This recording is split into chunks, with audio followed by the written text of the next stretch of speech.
Welcome to Title Talk, a podcast for real estate investors where we cover tips, tricks, and trends in the industry. This podcast is all about providing valuable insights to help you maximize your investment opportunities. Whether you're a seasoned pro or just getting started, Title Talk is the place to stay in the know and get inspired. So grab your headphones, tune in, and let's talk title.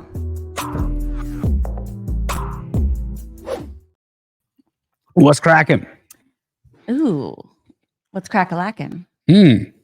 Tons. Good to see you, Dina, as always. It's good to see you too. I love Title Talk Thursdays. Isn't it always? Oh, and we have a special guest. Yep. We have a special guest. He's inserting himself into the experience today. This is Henry, by the way, if you guys are unfamiliar with my 1-year-old puppy. Such a cute little baby. He's the best, He's but he also needs to sit down now, Henry. Who's got puppies in the audience? We want to know who's here with us live. Yes, but we have actually an incredible guest to bring up today. And this is the first. It's a first, it's yeah. Title Talk first. We will get to that in a minute. But what's been new in your world? What are you seeing happening in the space of title? You know, there's a whole lot of things happening right now. I'd say I'm hearing a whole lot about this new. Okay. Everybody's talking about the NAR thing, and I'll say that we have a lot of situations that are happening with regards to disclosure these days. Oh. So I'd love to hear from your perspective, like what are the top 5 things every investor needs to disclose? Well, you know, I have a statement that I put on every one of my contracts that I think Covers is it all? well, to a degree. Okay, so I think as an investor, it's important that you disclose your intentions, right? And so my statement that I put on all of our contracts is buyer is in the business of buying and selling real estate for a profit. And then I will list out what my potential exit strategies might be, right? So I will typically say buyer may elect to fix and flip, buy to hold, or wholesale the contract at buyer's sole discretion. And then if anybody in the transaction is licensed, I'll make a disclosure on licensing. And so outside of that, I disclose my intentions. I think your intentions are the most important thing, right? For the consumer, for sure. Right. And so that for me, I think is a critical piece of information that gets disclosed. And funny enough, our guest today is an attorney. Yes. And so we're going to be able to really dive into the conversation of disclosure and, some of the things that she sees in the world of real estate law and how it's been affecting the business that she's in. Yeah. And I'm really excited because when I read her bio, the thing that popped out to me first was that she likes to be proactive to prevent future litigation. And I think it's going to be a really powerful conversation with Celena R. Nash. She is the managing partner of the law offices of Celena R. Nash, PA, and she is out of Florida. Amazing. Well, since we've already said her name, why don't we bring her up? Celena. Hi. Nice to meet you, Celena. Nice to meet you, and thank you for having me. Of course. So, Celena, it's incredible to talk to you right now, and I think it's super timely because there's so much going on in the world of real estate, especially legally. Right now, we've got the NAR decision or the change, the settlement, yes, that is going to really start taking in effect for real estate agents come July 1st. August 17th. Date's been changed. Oh, they've changed the date. Changed the date. Okay, so August 17th. They needed more time. So, there's and then now I've been reading on comments that people are writing, oh, now the Department of Justice is going to get involved and there's going to be, hell to pay, and real estate agents are going to start getting sued, and brokerages are going to get sued, which they already have been. I mean, Keller Williams paid out a massive settlement. So what are your thoughts about that, Celena? How do you see the world of real estate law being affected by what we've seen come down in the last year? I think it's only the beginning. I think that things are going to heat up even more than what we see now. And I think it's going to get a lot more complicated for agents personally, and for attorney title companies. I think it's going to get a lot more complicated for everyone. I think in the past, a lot of us, and I would include myself since I've been in the industry for a while, um, got lax with things being great, things being comfortable, things being smooth, things being pretty accessible. Um, Easy button. Easy yes, button. yes, easy. That's a good Yeah, word. easy button. Without any real controls. So I think things are just getting started. And you said something while I was waiting, which is disclosures. Um, I cannot emphasize enough the necessity of disclosures, and especially if you're a seller, making sure everything is out there. Let them make a decision. Sometimes a deal fall through just for the simple fact things are disclosed, but it's better to put it out there up front than to not disclose it and then wait to the end and then things blow up.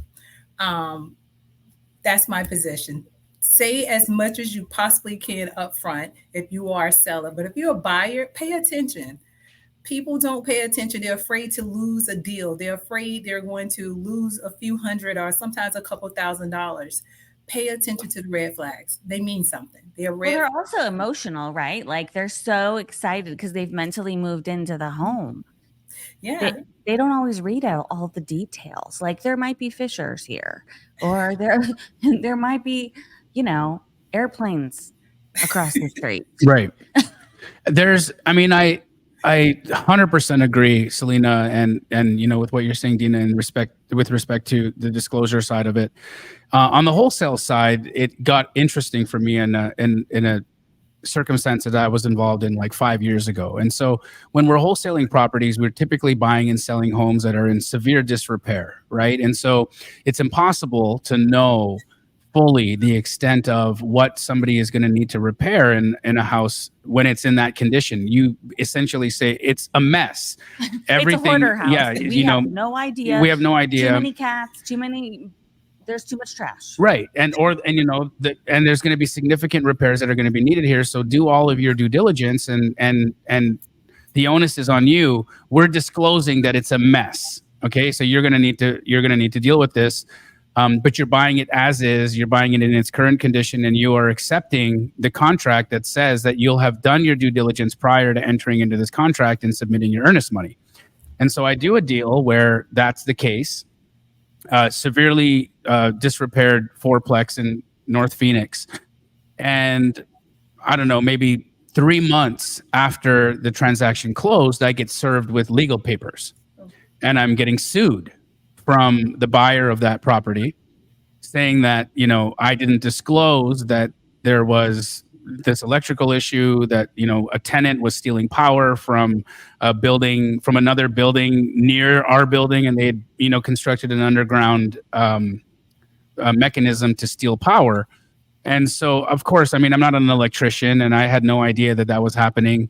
But I was at the property inspection. We saw everything together. They had an electrician there. They had somebody there that could have identified this, and they would have known that prior to purchasing the property.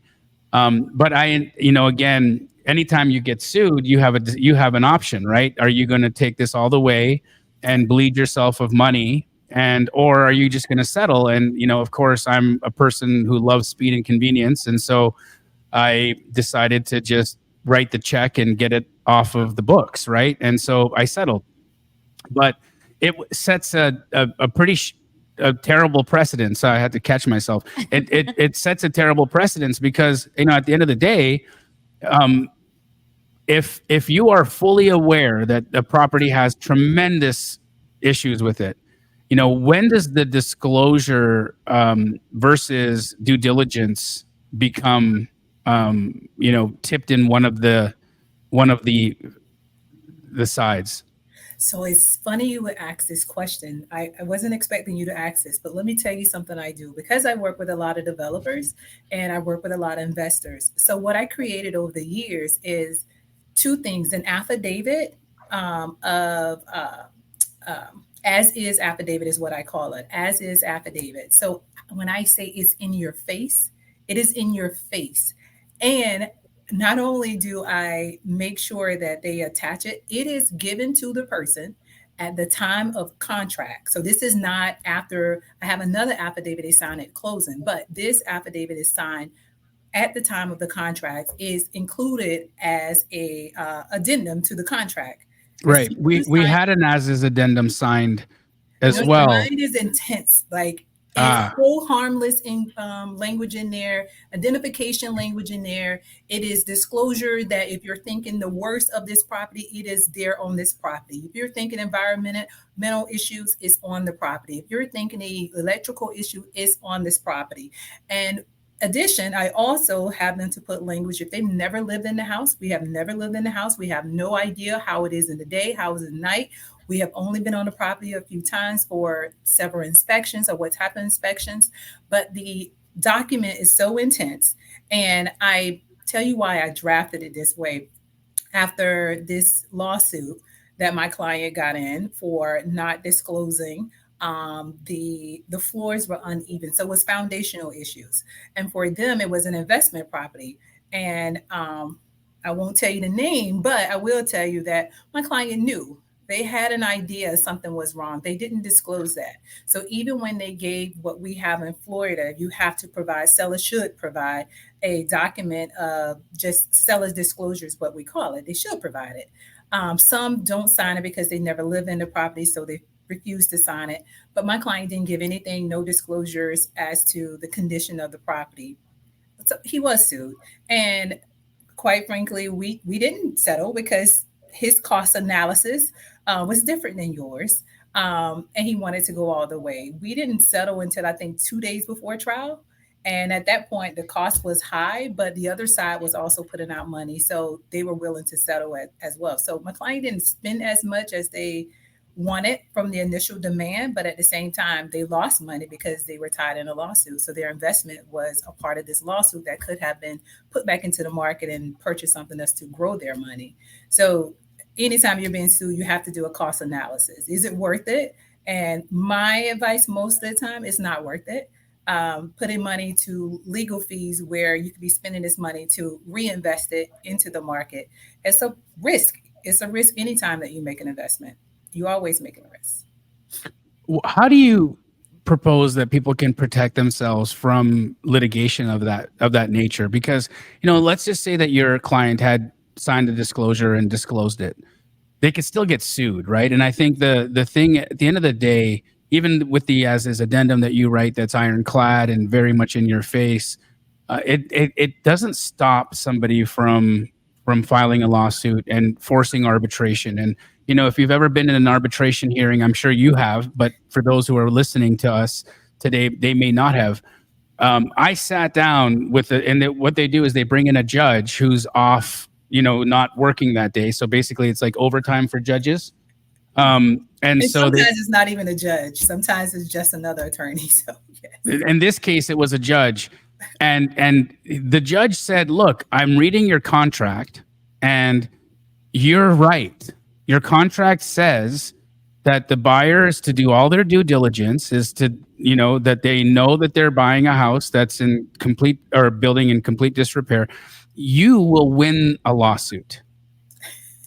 He said, you will win a lawsuit. It's going to cost you $50,000 to $70,000 to win it. Yeah. And here's what's going to happen. They are not going to pay your legal fees because they're not going to have the money to pay your legal fees. And so you're going to be out that $50,000 to $70,000. You're not going to be able to recover that. You're going to have you're going to have the principal win. You're going to win in principle. Yeah, but you're going to lose financially. And the judge was super honest with me. He's like, you have everything here buttoned up, but my suggestion is I'm going to go back into that room and I'm going to tell them that you are going to win the lawsuit.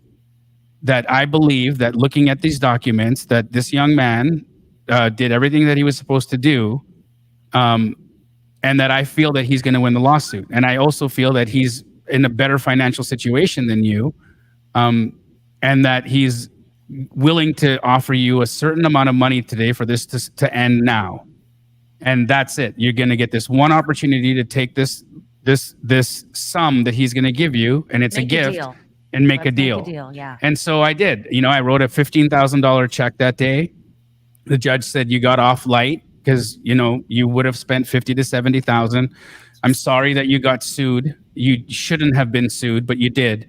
So what do you think? Like what can people do to protect themselves from frivolous lawsuits like this, or from litigious people that are doing this as a career? Because there are people out there who sue people as a career choice. Yes, absolutely. You would never be completely protected. As long as we have laws, as long as we have attorneys who are willing to take that risk, who are willing to receive some money to go to court, you would never be completely protected. I wish I can tell you you would, but you can't. No document I or any other attorney can write that's going to prevent you from being sued. You have people who sue. Some of the things that we take, some approaches we take when you are sued, is to be that aggressive. We are very, very aggressive when we need to be aggressive. But what the judge told you is something that I have conversation with many people, and some take my advice, some don't. Some fight on principle and principle alone. I have made a lot of money off of principle. Principle is my friend. But one of the things I love your honesty, Celena. Yeah. But one of the things that I always do is be completely honest. I try to be so practical, and what he told you is very practical, because you could have had someone else to tell you something different, which is let's fight. You can win this, and you possibly could. My lawyer was telling me to fight it. Yeah, so I had my attorney over here, and she's like, Jamil, I'm telling you, you got this. Let me be the bulldog I am. You hired me for a reason. You called me your little bulldog. Let me get out there and start biting people. I can do this. And she saw an opportunity for a payday for sure, right? She was seeing the $50,000 to $70,000 in legal fees that she could have gotten. But at the same time, she could have been thinking, in Florida, there is a approach that we sometimes take, which is a 57105. When we send out this notice, it's a process. It's not like a straightforward, it's going to happen automatically. If we're sued, that's when we take this position, if we're going to take it, especially if you have something that is clear as day, that you have no legal basis for pursuing it. We send out this notice. It's called a safe harbor notice first. Then once you send the notice, you give them opportunity to dismiss the action. Now, they fail to do so and you prevail, guess who's on the hook? Not just that defendant or that plaintiff, the attorney is now on the hook. So that prevents people from filing frivolous lawsuit. I have sent those letters out and lawsuit goes away. So there is an approach to it sometimes, but if it's clear as day as you're stating, and let me be honest, everybody think their case is the best. Everyone think their case is going to win, and this is it, Celena. I got a golden ticket, and it's not. But if you do have something like you're describing, that's the best approach. Sometimes you have to be a little aggressive, because what would happen is they'll come back after you again. Sometimes when you're deciding to file a lawsuit, you go to the docket and you look and see how many times has this person been sued, and then you see how many times have they settled, so you can set yourself up as a target if you don't fight back sometimes. And when they see you as being aggressive, someone who's very, very about business, then sometimes they tend to back off. So it is a different approach, but key here, when you're dealing with investor cost analysis, you always have to do that, and don't always follow your heart, because your heart tell you that principle is your friend. Principle is not your friend on the other end. Principle is my friend, but not your friend. Right. It's a friend of the person receiving the fees. Well, actually, I did get a piece of really great legal advice, and it happened to be from the judge, and he said it to me off the record then. And he was like, I really like you, and I want to give you some advice. You're a likable guy. Thank you. And I'm like, okay, well, what's the advice? He says, well, it was really easy for them to see your assets. And here's what happened. Okay, this attorney is on a contingency, meaning that they're not paying by the hour for this attorney. This attorney took this case on, not because of the merits of the case, but by the merits of your assets. So they did a search for your assets, and they found out the assets that you have, and that attorney realized that you had more to lose by being sued than anything else. And so the best way for you to protect yourself from a frivolous lawsuit in the future is to have all of your assets in a trust that are not traceable, that is completely anonymous, to be as anonymous and as off the record as possible with your assets, so that nobody can see what you've got. Because when the attorney is then presented with this Yeah. as a complaint, and they're like, well, let me take a look at what this guy's got, and then they do an asset search for that LLC or for you, and they see nothing, they will say to that person, I won't take this on contingency, it's $500 an hour. And that person now, who's now having to write a check for $500 an hour, will think A little different. before they move forward with filing the lawsuit, because now it's $500 a freaking hour. That is amazing that the judge even shared that with you. It was the best legal advice that I had ever gotten, and this is from somebody who was in the know, right? This is from somebody who's in the know, who was Yeah. like, look, I'm going to give you a golden nugget here right now that nobody talks about. But this is what happens in the back offices of the attorneys that are deciding on how they take these cases. And they're not looking at the case on its merits. They're looking at you, at your assets. Yes. So be smarter next time and move your stuff. And if you move your stuff and you do this correctly, then in the future, when a lawyer has that opportunity, they're going to pass on the case, or they're going to charge by the hour, and then after that, you're probably going to be okay. That's probably that is the best advice. And this is one of the things when I'm approached by new investors, one of the biggest things you have to do is start off in the right direction. Do not start to try to do it on your own. Set it up properly from the beginning. If not, you can end in a lot of trouble. And having it structured properly, like, I can't emphasize that enough. Here in many states, people tend to file those things on their own, and they think that they're protected, or they don't put them in an LLC or any other type of entity, and they put them in an individual name. And that's a problem. And you have those who continue to build that way, in their name, all their assets in their name. And from tax liability to premise liability to all types of liability, you are exposing yourself from the start. And when you start making those transfers to make the changes that the judges told you, guess what? They're expensive changes. They're expensive because now you have to do transfers, which are transfer taxes, which is also going to be tax implications, because now that those step up basically, because they're not going to look at it as you're just, oh, it's just transferred to his company. No, you sold it. You sold the company to There's capital gains to your company. Yes. Yeah. So it's one of those things that a conversation I have way too often with experienced investors who are still holding properties in their individual capacity. I can't believe you don't even know how much more taxes you're paying because you have it in your individual name.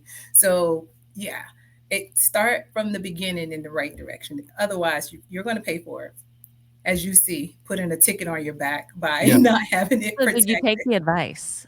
Absolutely. Judge? Yeah. Absolutely. I took the advice. And in fact, we actually ended the relationship didn't end there with me and this individual. We exchanged information and we stayed in touch. The judge or the buyer? The judge. Okay. Yep. And he gave me another piece of advice later on, which I'm just gonna say here and I don't know how good or bad this is. Maybe I shouldn't.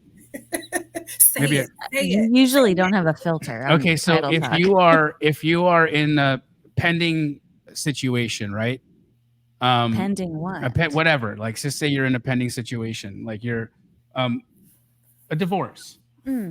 One of the tactics that he has seen be used is for litigants to find out all of the top attorneys that are in that market and to book consultations with each of them. I knew you could pay them the retainer and have them conflicted out of being able to represent the opposing party.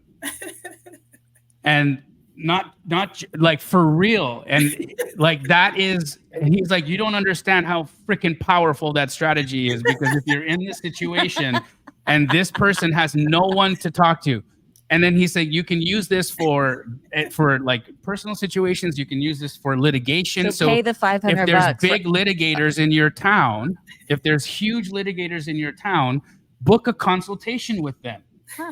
Pay the $300 or $400 or $500. Conflict out every ambulance chasing major litigator in your market so that you can sleep at night knowing that these people can never come after you for only a few $1,000s. For a few $1,000s spent and maybe 5 or 10 hours of consultative talk, this attorney can never sue you, can never be involved in an action against you. What do you think of that, Celena? Was That's that the second hilarious. piece of best advice that you've ever heard? Okay, so that is used all the time in family law, all the time, which is why you would find that most family law attorneys do not give free consultations because of what you are describing. They're going to be. No, that's why you pay for it. Yes. So you can conflict the person out of the potential case.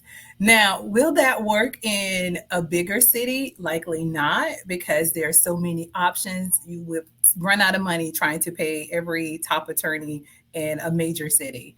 As opposed to if it's a small town, absolutely, that's a great strategy. Yeah, but I think the way to go about it is and just Google whatever, litigation attorneys in Arizona, get the first 2 pages on Google, book a consult with all the first 2 pages on Google, because by the 3rd page, whoever's trying to sue you gives up. Well, I'm pretty sure like here in Arizona, like if you're trying to sue like a builder or a developer, you're never going to find one because they're all conflicted out. Yeah, they're conflicted out, all right? the good ones here. 100%. So they understood what the judge told me instinctively. There, he was like, "Dude, listen, I'm telling you this because I really like you and I want to see you win out there. I want to see you continue to build. And the bigger you get, the bigger the target on your back is going to be. So it's really important that you form these relationships, that you conflict these attorneys out of ever being able to come after you because they will. Yeah. They will. And so they're looking at you. Sometimes attorneys are looking at you as a target and then they find who they're going to use to come after you. Yeah. It can get that diabolical sometimes, right? Yeah, especially in housing disputes or discrimination. So they will put testers out there for that very reason. And being a landlord, have an advertisement management company, they look for people to sue. They'll have a tester that goes out and find people and they will sue you for that reason and go after every listing you have put out there. If you're a realtor, you're a property manager, you're a landlord, they will target you for that reason. So Celena, I'm so curious because you just sparked something he's going to like this. So right now our market is very focused on affordable housing pad splits, right? So taking a house that's a 3-2 and converting it to like a 6-6, for example. Jamil's got 2 of them going on right now. Like, is there anything that you could recommend that's like proactive to prevent them from like being sued down the line for putting all these people under one roof that don't know each other and essentially are strangers? So the one thing that I always advise, so I don't know if you guys know my background, but I do represent property owners, and I call them investment owners. Sometimes I call them property owners, but they have subsidized housing. So some are small duplexes, some are major apartment complexes. So as a part of that, some of the things that you can do, the first thing we do is to make sure you look at the local rules. So you're going to look at the ordinance, you're going to look at everything that's local first. And that's because from a federal level, don't necessarily control what we're going to do on a smaller level. And it depends on your city, which is very, very important. Because even around me, the metro area, some cities you want to stay away from because the regulation and the ordinance are so strict that the oversight is just too intense for you to do something what you're describing. Right. On the flip so side, check the zoning and make sure that you're not, if you're doing a pad split, and I love the advice, Celena, if you're doing a pad split, like look at the zoning, make sure that you're not in a situation where you can only have a certain number of people in a place without there being sprinklers or something else that needs to be installed. Well, wasn't there like a weird rule in Tempe? Like if you had more than 6 people living in one house, it was 8. considered a brothel or something? Not a brothel, but it's a rooming house. And if you're in a rooming house, then it's then you need to have sprinklers. Yeah. Or was it a brothel? No, And there it's was a just too, and brothel, and then it's just moved too to hot, and then they sprinklers. need sprinklers because it's just. No, there was a brothel terrible. law. I don't know if it's changed Selena had or no not. idea where this was going to go. Yeah, and I'm like, so, wait, so we wasn't talking about that. We're talking about it's Arizona. This is a red state, and so anytime that there's more than 2 people in a place, they're just going to call it a brothel. Oh wow! Like right now, we have Bobby, me, and Dina here. It's a brothel, And a and couple there's a dog. puppies. It's a kinky brothel. Sorry. Yes, you always want to look at zoning, and sometimes you can get by with having it, even if there are restrictions. Sometimes you can get a variance from that restriction. So, but you want to pay attention to those zoning ordinance. Otherwise, you can set it up and you can do everything else. So, understanding that, and the same thing with me being a magistrate. So, you also have to make sure if there are going to be any special regulation, what you're describing, having these sprinklers, sometimes the room sets are the exits, all those things are very, very important as to restructuring or trying to set up that type of housing. So you said you're a magistrate? Yes, I'm a special magistrate as well. So do people call you your magistrate? They do. They do. It's really weird. It's really weird. Yes. I'm sorry. That was such a dumb dad joke. I had to do it. I had to do it. So, and that's in Lauderdale Lakes, right? Yes. So, Celena, I don't know how much you know about what I do, but I'm one of the nation's largest, if not the nation's largest, wholesaler of real estate. How would I come on your show and not research you? What do you mean? Wonderful. Wonderful. And I've been very lucky that I've only been sued a handful of times for business. I mean, and when I say a handful of times, I mean three times. I've been sued 3 times, and I've done over 7,000 transactions. So I'm doing really good, right? Yeah. I'm likable though, right? So like you don't really want to sue me because you're like, let's pick the D bag we bought a house from. Let's be friends with this guy. But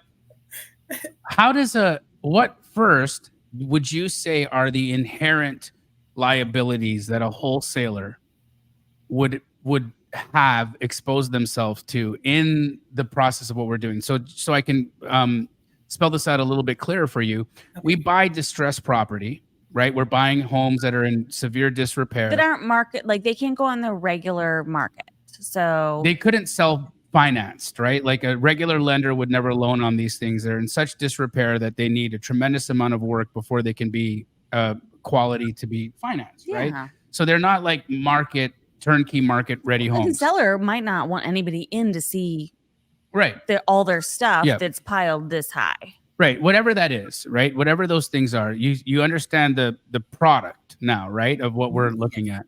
And, there's going to be conversations that we're having with the owner of that home to be like, to be able to negotiate the price that we need it to be at in order for us to be able to do what we need to do in order to make money, right?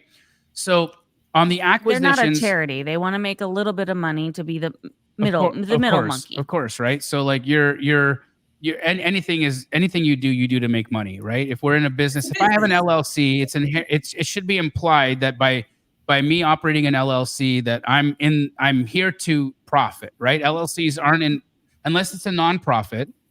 Every LLC is for profit, right? And so that's implied. What would you say are the inherent liabilities a wholesaler has from the acquisition side?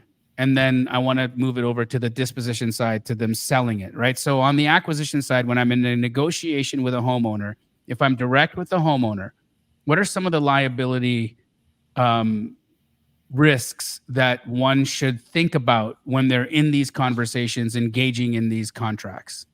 So one of the things when we first started was the fact of disclosures. When you're in it as a wholesaler, you're not fully going to be engaged in every aspect of the condition of the home, right? So that is one of the things, the biggest thing that I say. Another thing is misconception of your role in the transaction. When you are approaching the buyer directly, sometimes they don't understand, or they don't completely understand. The sellers don't completely understand exactly what is it that you're doing. Right. So some go into transactions like this believing that you are friendly, or you are their ally, or you're working in their best interest, or you're working for them. So those two important things to me, those are the two primary things that come from a liability aspect when So I talk so about. really making sure that they understand that I'm not a fiduciary, Yeah, that I'm not here acting in your best interest. I'm here acting in my best my interest. best interest. Because you know what I hear so often? Well, he told me that we were going to sell, or he told me we were going to find someone else, or he told me that this was going to take place as soon as I signed over the documents, not Or he understanding. told me that this was top dollar. And Yes, then he assigned the contract for to someone 20,000. else. Yes, and he's profiting, and especially when they don't completely understand your role. So they assume things and they don't understand your role. So when they see the money exchange when you're getting out of the contract, they automatically think everyone is against them, or it's fraud going on, or it's not legitimate. They think it's illegal. So from that, sometimes you find that they will pull out of the contract, or they are not as cooperative, but which again goes back to disclosure. You actually disclosing your role and actually being very upfront about what you're there for, your intent in being there, and what you're actually going to do. So that's the one part. And then the other part is going to be liability. Are you getting out of the contract simply when you do an assignment? Like, how detailed is your assignment, and how do you have any identifying language in your assignment when you are getting out of the transaction? Although you're assigning, what exactly are you assigning? And sometimes people get forms off of Google and they use just basic information when they're doing assignment. As again, you're stepping out, but are you really stepping out? Are you stepping out? And sometimes when you sign the contract, the assignability on the contract sometimes have disclaimers, and sometimes they do not. So you are assigning and sometimes keeping liability, or are you assigning and the other person is releasing you as going to hold you harmless from any type of liability, especially with sellers disclosures. And So that is something that I've noticed in the Florida real estate contract, yes, that there is releasing or retaining liability three for. options. Yes. Yep. And Mhm. so that's an important distinction we don't have in the We Arizona don't. contract, Yeah. right? Because Oh, you can assign a contract, and in the state of Arizona, every contract is inherently assignable unless otherwise stated. That's the statute. mhm. And so we don't even need to write and or assignee on our contract, because every contract is inherently assignable unless otherwise stated. So if I don't write contract is not assignable on my contract, then it's assignable. That's right. Yeah. And That, that's the statute. That's case law here in Arizona. It's different in Florida, but that's what it is in Arizona. And so of course it's gonna differ state And you to don't need state. to disclose multiple assignments either on No, a daisy no, chain. Like, it doesn't need disclosure necessarily. no. That none of that. I mean, disclosure, yes, but not so much in terms of uh, the liability. You still Right. got. Here's the funny thing about Arizona is that I don't have to write and or assignee on my contract anymore. But if I am going to wholesale, I do have to disclose that I could potentially wholesale the deal. That I could oh, potentially wholesale the contract. That was a new law that was enacted a few years 2 ago. years ago? Yeah, a Yeah. We couple were years ago. proactive on that one, Yeah, so we and don't actually. have so that. We don't have that in our language. Or, and again, I want to make a distinction here. There's form residential, and we have some form commercial. But typically, when you're dealing with commercial, most people use tailored contract when they're doing transaction, as opposed to just a typical residential. The residential is the one that have that language with the three options. And by tailored, Celena, you mean that an attorney drafts the entire contract start to finish with the nuance of the deal in the contract versus a boilerplate version of what we typically use in real estate transactions. Correct. And sometimes what I do is give clients who always do commercial, they have a form contract, commercial contract, and they can edit the document accordingly, so long as it stick to my basic form. So, which means that some terms, so we have boxes where they can just check out certain terms. So it's not going to be deemed they were practicing law at the time of drafting the contract on behalf. And I also make sure that they disclose that on the bottom of the contract that it was drafted by attorney, but being edited by whoever has been editing the document. So, yeah. We have so many people that are in the chat and they want to know how to contact you, Celena, and we haven't told them that yet.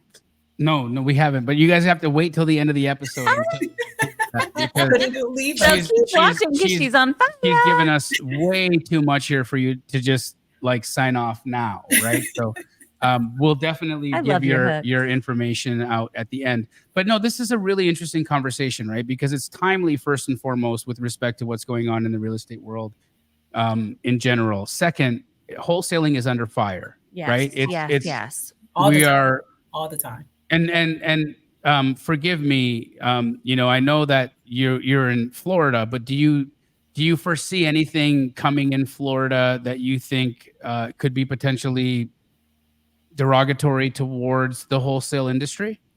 Our governor is not interested in wholesaling right now, so you're not on his radar.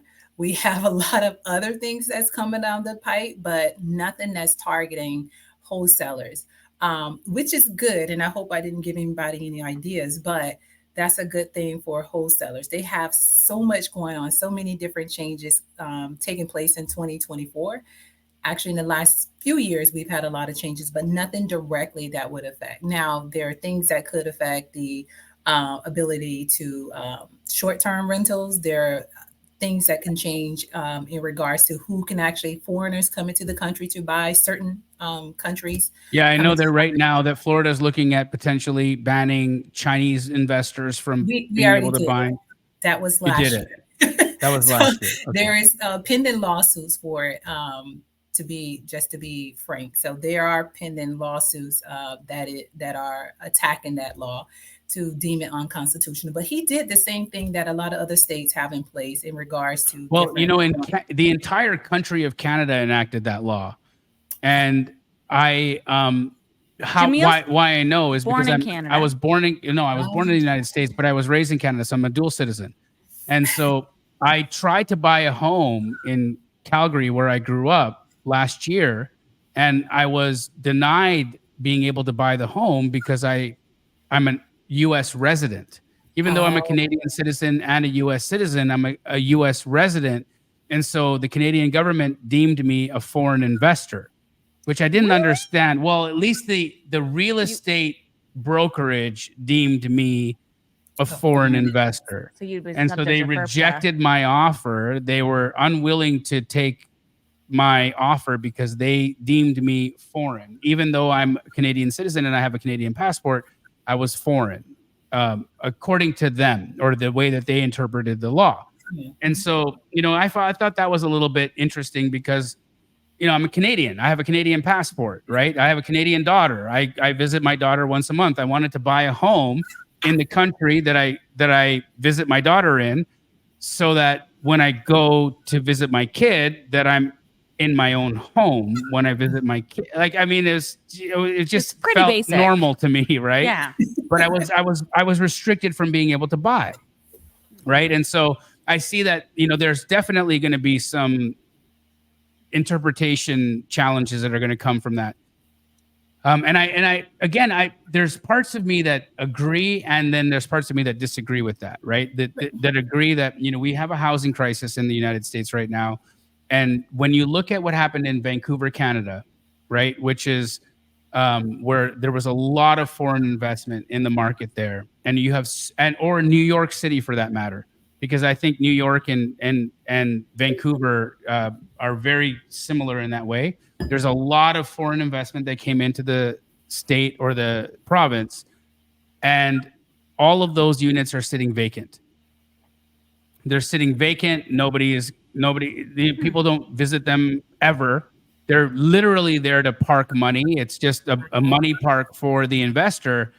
And so when you have homeless people and folks that are needing a place to stay, and there's an inventory shortage and a crisis in housing, then how can we justify where somebody is not paying taxes here, somebody is not a part of our current situation, and dealing with the crisis that we have here of homelessness?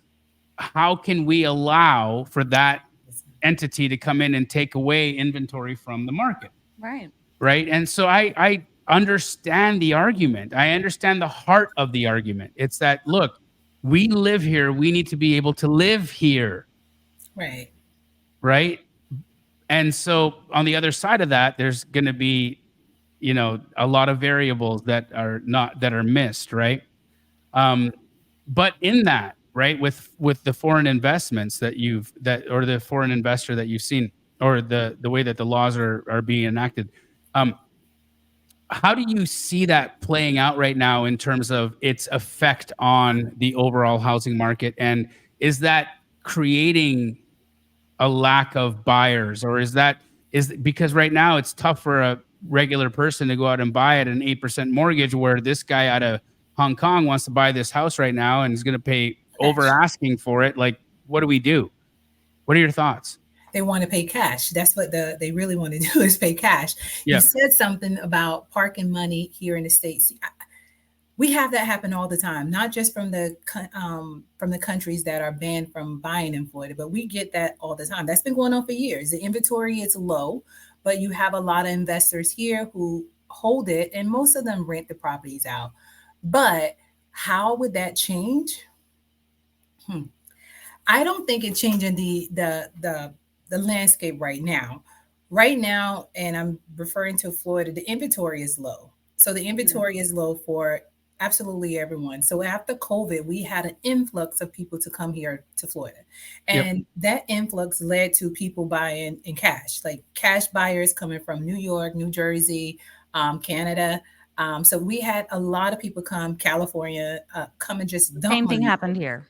Yes, but what happened to the market is they make the prices crazy.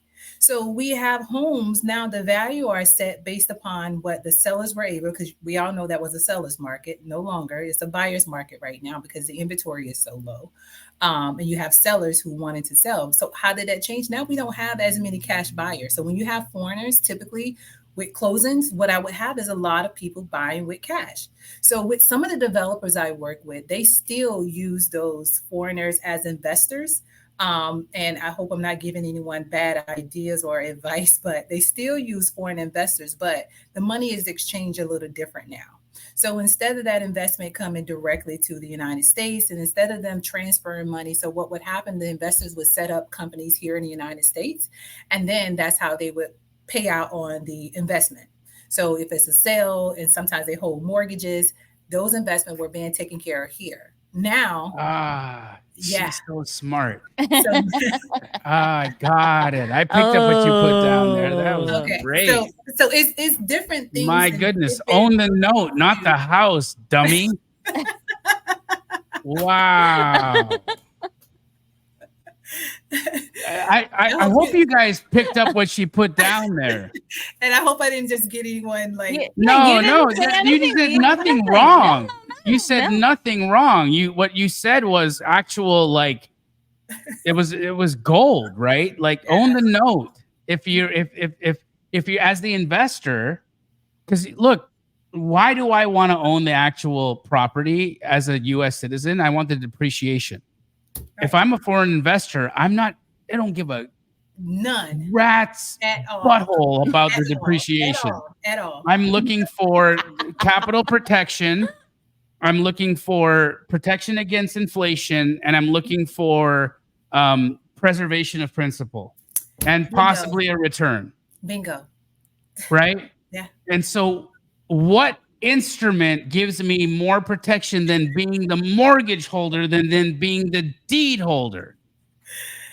So Oh that my has been God! the You approach. just That has totally been like the turned the approach. light He's bulb mind on, blown. light bulb onto my mind right That now. has been the approach for the last 4 years with so many investors, where it stopped being yeah, let me buy. It's more so Let me lend. it works so well for people who cannot necessarily afford to buy in the certain markets.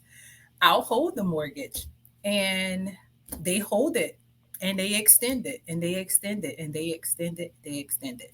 At the same time, they make it a great profit. Great profit. And it's still your home. No, it's so good. It's so good. Okay, That's so bad. You caught it, and I was trying to like pivot, like, oh, should I He's say? so I'm too smart. sharp. I'm He's too sharp, so Celena. Like smart. the way that this thing works up here is Yeah, that it's it's a always on. Now you're gonna have Always people on. rewinding, like, okay, now what did she say? How was it? what did he look how excited he just got? Like what just happened here, and how do we extract that? Um, if you guys didn't understand it, good.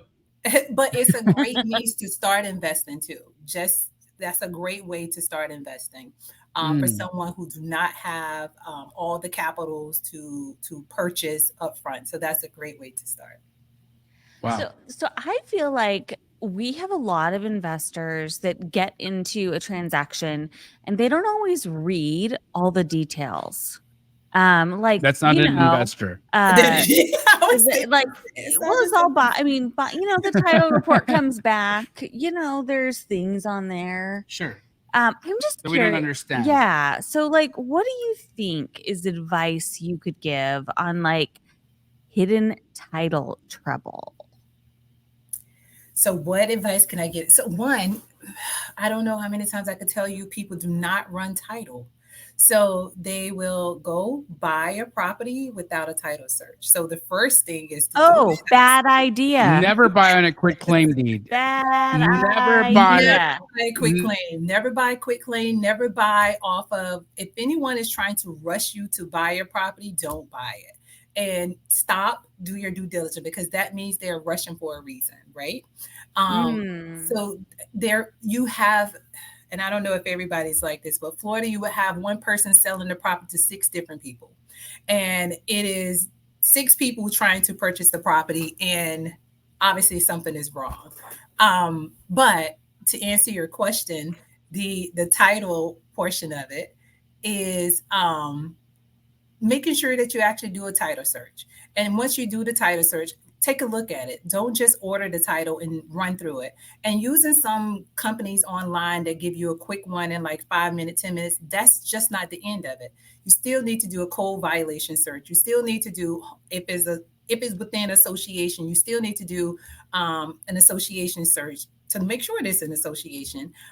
Or you want to make sure that there are nothing wrong in the association.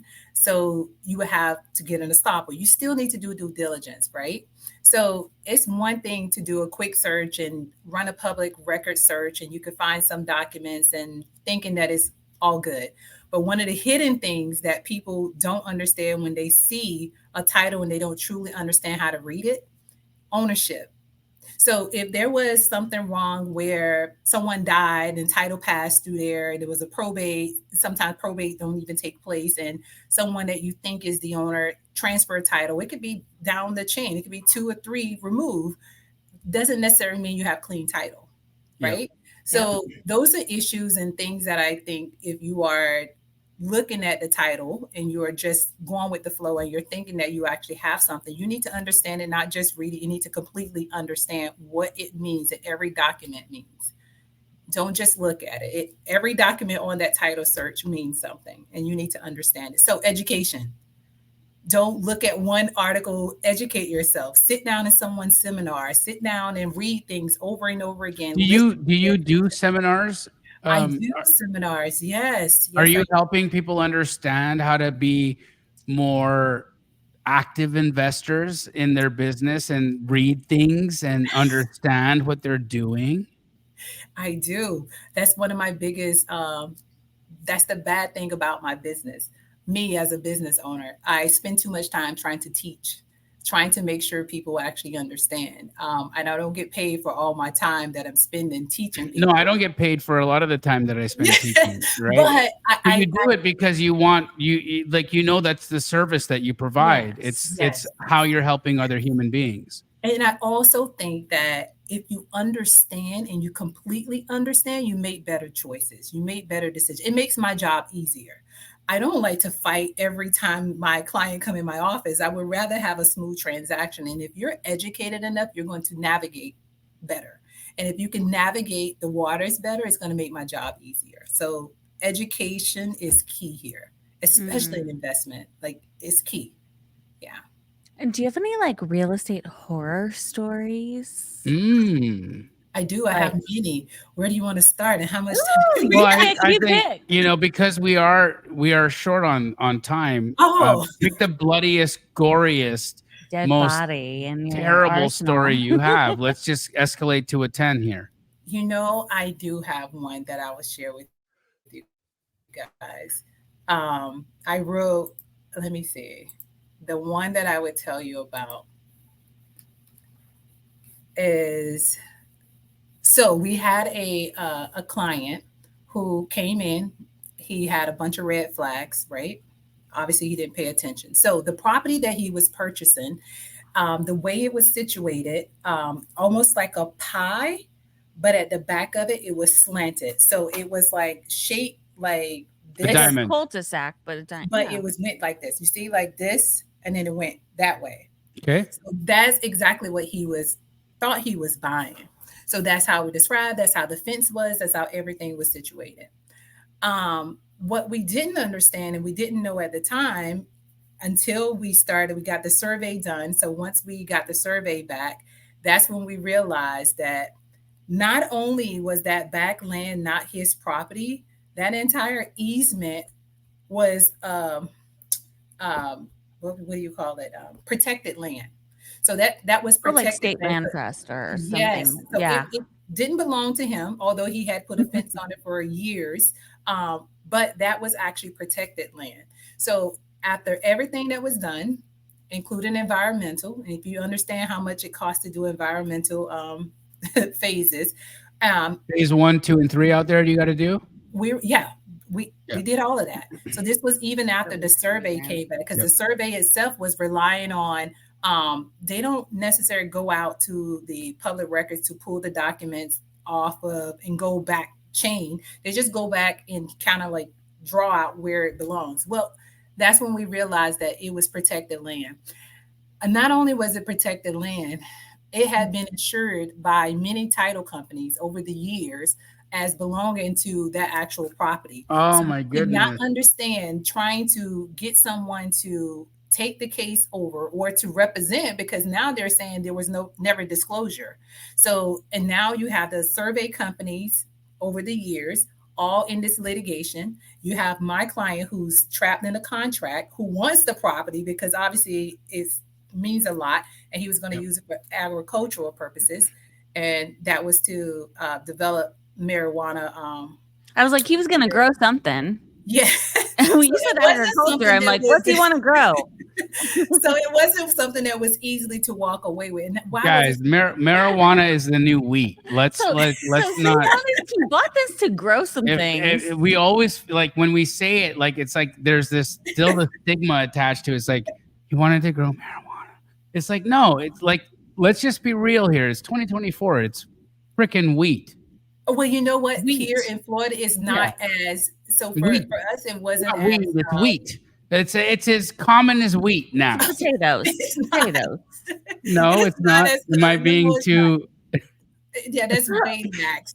It's okay? not as common. Maybe Now, it's I just don't think it's legal maybe in it's more. Florida. It's not legal in Florida. No. is medical approved here. You guys are living in the dark ages over there. Are you allowed to smoke weed as an attorney? Why not? You too. Why wouldn't you be able to? Like, Who's who's going gonna to? arrest her? It's her I'm company. just asking. I just But no. That's a good question. I've never been at a firm that did a drug test, and I don't know if that's a stigma of what attorneys, but I've never been at any firm that has done a drug test. so Celena, sativa or indica? Both depends on the Oh mood. hell Depends on yeah! the mood. There she is. There she is. And I don't drug test my employees either. So Amazing. I get background checked like every 2 years. You do? well, you probably should in your line of business, though. Yeah. Okay, so this was actually one of the most fun So conversations fun. that I've had. Well, you have to have me back. Wasn't, Yes, I think our audience wants truly, you back I truly too. wasn't expecting. Not that I had low expectations. I just didn't know. I didn't know. I didn't know what to expect. That's Our what it first was. time meeting you. I had That's no why. expectations, not low expectations. I had no expectations. Our first time meeting, but I am a fan. Let's have her back. Thank I'm a you. big fan of you, Yeah. Celena. I think not only are you incredibly knowledgeable, very, very, very good at what you do, but you are very awesome to talk to and work with. And so I think there's going to be a ton of people that are going to want to work with you that are our audience, not only the live viewers, but the ones that'll watch this after the fact. So I want to ask 2 quick questions. Do you deal with wholesale transactions? I do. Do you deal with creative finance transactions? Very So much. you consider yourself a investor-friendly closing attorney I am. Only in Florida, in correct? Florida? In Florida, yes. I And how am can very, people very reach you? creative with everything that I do. And I'm going to say this in a very ethical way. There's a black and there's a white and then there's a gray. And when you're dealing with investors, you have to kind of navigate. You live in the sometimes gray. Yes, sometimes you have to navigate in the gray. And that's how you get things done. You get things done by not thinking that everything needs to be perfect. It's not going to be perfect. And I never approach anything thinking it's going to be perfect or easy. Hence the reason I told you guys today. It's been cuckoo bananas, but I'm still saying. We're the highlight of your day. I have a feeling. Yes, I'm saying because I don't go in with an expectation that it should be perfect, because life is not perfect and things don't work out the way you think they should. So anytime you're approaching situations, you always think worst case scenarios. And that's how I approach when I'm doing the drafting. What is the worst case scenario that can happen here? And that's how you draft it, with the understanding that things may go wrong. It may not, but there's a high probability things are not going to go as planned. So yeah. I just want to say that you've been probably one of the most loved guests that we've had on this show in the chat. Really? Really Yeah. though, it's been You're getting so it's much been love, off the Celena. charts. There's been so much love. So many people are like, "Oh my goodness, she's amazing." So how do people work with you? How do people do business with Celena Nash? So my firm is NashRealLaw.com. So the real don't stand for I am real. The It's real property. stands for real estate. Yes, real estate. So people was like, oh, so what were you thinking? Real estate. That's what I was thinking. But it's NashRealLaw.com. That's 2 L's.com. You can contact us on our website. We can also reach me at info@NashRealLaw.com. And if you email me there, someone will always respond to you, or it may be me responding. And that's how you can reach me. I'm on Facebook. I'm on Twitter. I'm on LinkedIn. I'm on all these good things. And what is your Instagram or your socials for people to Nash Real Law. Nash Real Law. Yes. And Celena, do you consult with people outside of Florida? No, only if they're trying to set up things in regards to, I can consult on general things. But if you want specific advice in regards to how to real estate, I can tell you about the structures. I can tell you how to navigate certain things. But the laws, I can't tell you about various states because I don't practice in any other state except Florida. Celena, it has been a pleasure to have you You guys here. have to have me back. We will have you back. We will. Yvette will email you. Yeah. And we'll coordinate. But you've been a delight. And I hope that we just lightened up your day a little and you had some fun with us. Did. Thank you. I appreciate it, you guys. We got to leave her with one last goofy question. Yeah, let's ask it. One thing. I didn't meet the dog. I Henry. Henry, come here. Yes. Henry, come here, buddy. Come here. Come here, Henry. Come on, buddy. Come on, buddy. Aww. Oh, come on, get up. He's sleepy. We just got him up out of his sleep. He's like, wait, what? I was just hanging out with you guys a minute ago, and you said to me to go down and I to come up. So he's just gonna he's CPs. Okay, so what was the last thing that you Googled? What's the last thing that you Googled? The last thing I Googled, how to roll the biggest blunt. No, I'm just kidding. There's Henry. This is Henry. Hi, Henry. That's the man behind the cam. Oh, Hi. Aw. Yes, he's so sweet. We're one big happy family. Yes, we are. That's my dude. That's my dog. We love him. No, the last thing I did Google was nearest FedEx. Nearest what? FedEx. Oh, Wonderful. That was a 100% attorney answer. Celena, No, I had of course, because you wanted to serve people with FedEx. No, I had I had closings that ran over later, so I had to. Or you were overnighting documents. Yes. Of course. I mean, unfortunately, legit. and yeah, It's legit. it's legit. It's Then we just gotta like ask we her can't another ask one then. attorneys answer questions like that. okay, the ordinary. I'm sorry, I'm a little boring. Just Oh, what's something that's super ordinary you've never done before? I've never had a beer. Wow. Whoa. So Pace said he never had coffee. Now we've never had a beer. You've never had a beer before. Okay. Is that just by choice? You don't drink alcohol, or No, I drink alcohol. Tequila is my choice. drink of of choice? choice. Yeah. It's a Yes. stimulant, not a depressant. I respect that very much. I Brings just out never your had a beer. I natural don't like the happy. smell. I don't like the smell of beer. All right. Well, that was a great answer. Oh. Celena, been a pleasure to Yes. get to know you. We'll have you back again. Guys, give her some love. Go follow her on Instagram. Send her an email and do business with this lady because she's dope. Oh, We love you, Celena. Yes. All right. See you guys. Thank Great you. to meet you.